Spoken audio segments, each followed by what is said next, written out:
Segundo livro de Samuel, capítulo 19.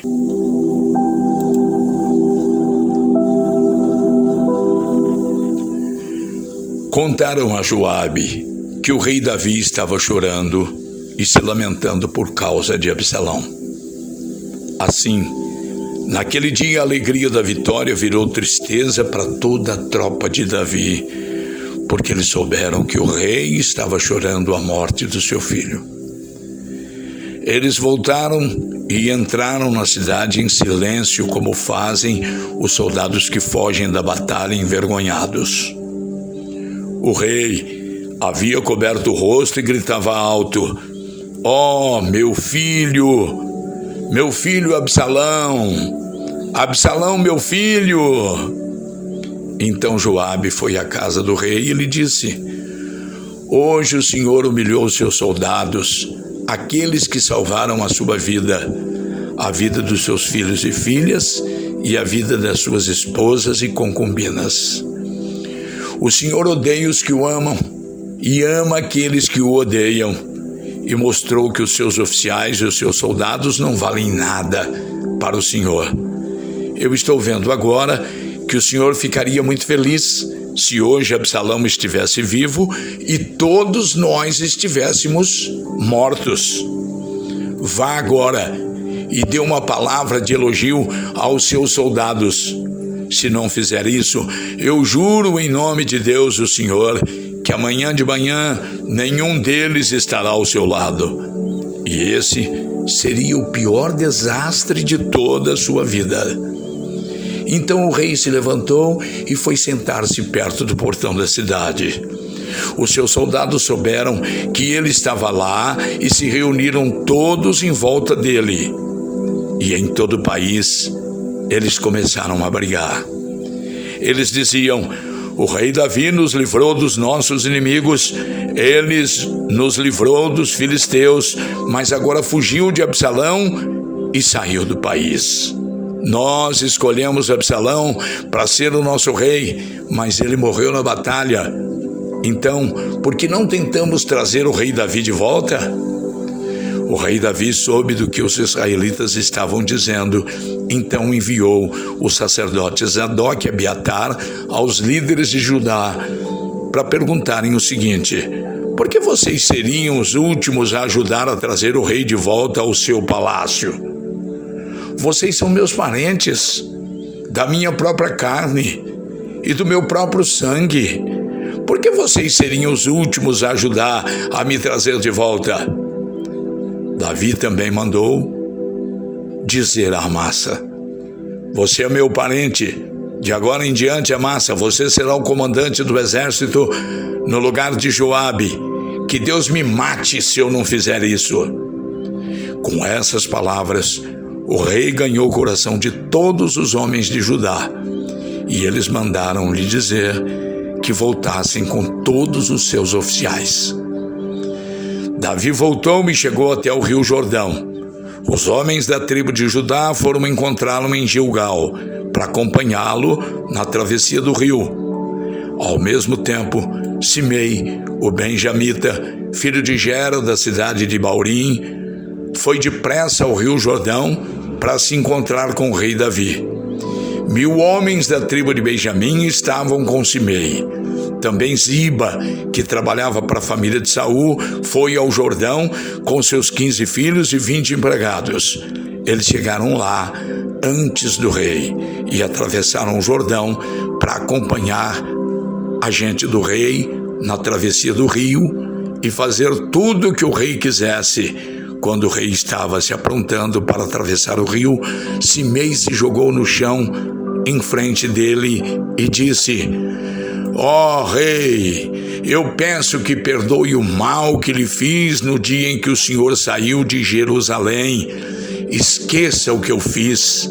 Nunca mais pense nisso.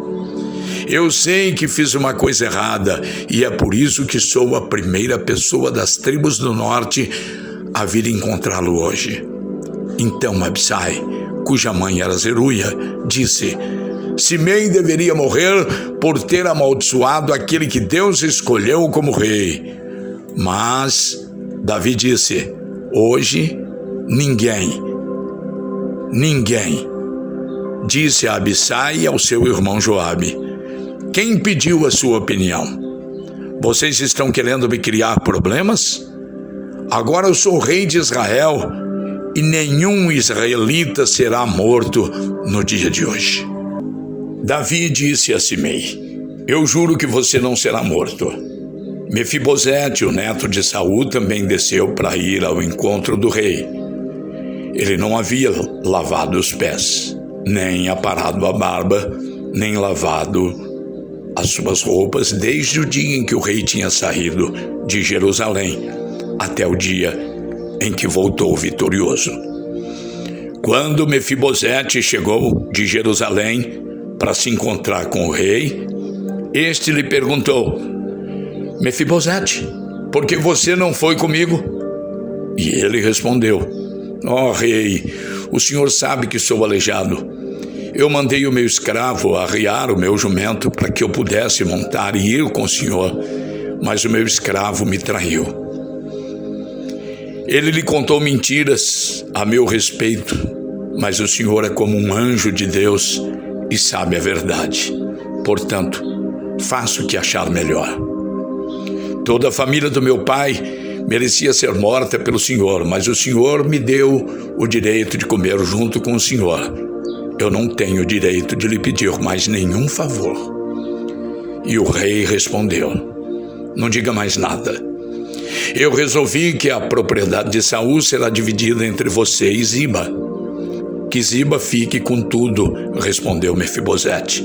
Para mim, é suficiente que o senhor tenha voltado em paz para casa.